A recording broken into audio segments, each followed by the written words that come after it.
Well, what a journey we have had over the last 12 months. Here is a quick look at quarter 4.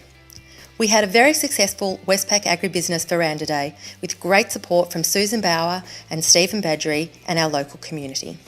We were also lucky enough to have Bill Hoffman, our mentor extraordinaire, speak on the day. A little sneak peek of some of our lovely homegrown Speckle Park. One of our key decision points for quarter 4 has been weaning. This year we weaned a bit later than we probably could have in hindsight, which is something we'll certainly be addressing for next year. We also feel that by bringing our calving forward to make better use of our spring flush, we should be able to wean calves that are as heavy or even heavier with no detriment to those cattle. Here's Georgie doing some of the handling in the yards, just getting them used to the horses and the dogs. I think she's probably also doing some practicing for a camp draft that we had coming up too. Once we'd finished weaning, we put the calves on our best available feed. We provided them with 1,400 to 2,500 kilos of dry matter to the hectare, which wasn't really any problems at all thanks to our break. We did some strip grazing, which was really good for feed utilisation, but probably a bit more labour intensive than we would have liked. In quarter 4 we also did our Preg testing. We were hoping for a 90% conception rate and we ended up with 97%, which was just great, but due in no small part to our cow management earlier in the year, which is something we're really pleased with.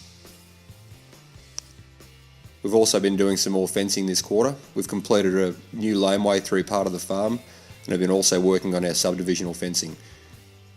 This is to make our grazing management a lot easier, especially come springtime when I may not be here due to contracting work off farm. It's great to have the new fences, but we'll certainly be pleased when it's all finished.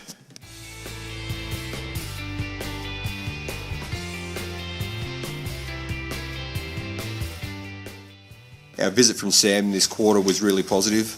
As always, he's got us thinking about what we're doing and how we could do it better.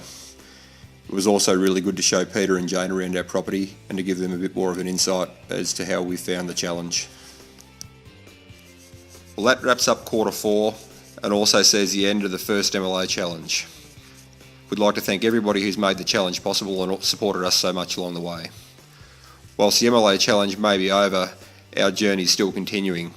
You just have to remember to keep setting the targets and making the changes.